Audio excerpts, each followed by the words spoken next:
Hello friends, good evening. তো আজকে WB SLST নিয়ে আরও একটি গুরুত্বপূর্ণ ইনফরমেশন নিয়ে আসলাম। তো এই ধরনের গুরুত্বপূর্ণ আপডেট পেতে হলে আপনাদের চ্যানেলটিকে অবশ্যই সাবস্ক্রাইব করে পাশে থাকা বেল আইকনটি ক্লিক করে রাখতে হবে। তো চলুন এবার আমরা মূল বিষয় পর্বে ফিরে যাই। তো দেখুন, আজকে কলকাতা হাইকোর্ট ডাব্লিউবি এসএলএসটি 2025 নিয়ে দুটি গুরুত্বপূর্ণ পয়েন্টের কথা তিনি তুলে ধরলেন। প্রথমত,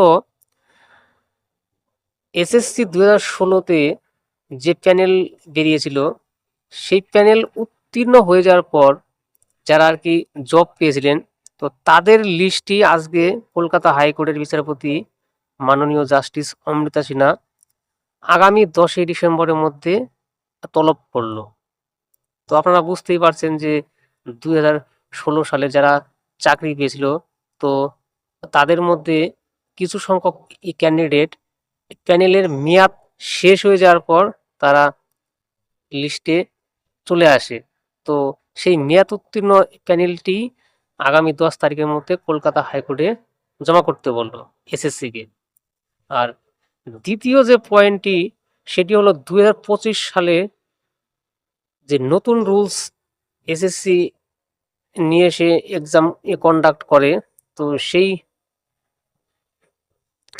পরীক্ষাটার বৈধতা নিয়েই বিচারপতি একটু আশঙ্কা প্রকাশ করেন যে এটা পরীক্ষাটা অ্যাকচুয়ালি বাতিল হবে কি হবে না সেটা পরবর্তী হিয়ারিংয়ে যা উঠে আসবে সেটার থেকে আপনারা বিস্তারিত জানতে পারবেন।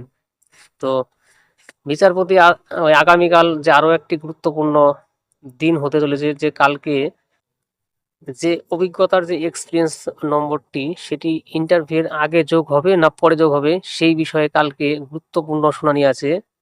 তো কালকে শুনানিতে কি উঠে আসে সেই সম্পর্কে আমরা অন্য একটি ভিডিওতে ডিসকাস করব। আজ এই পর্যন্তই। সবাই ভালো থাকবেন। ধন্যবাদ।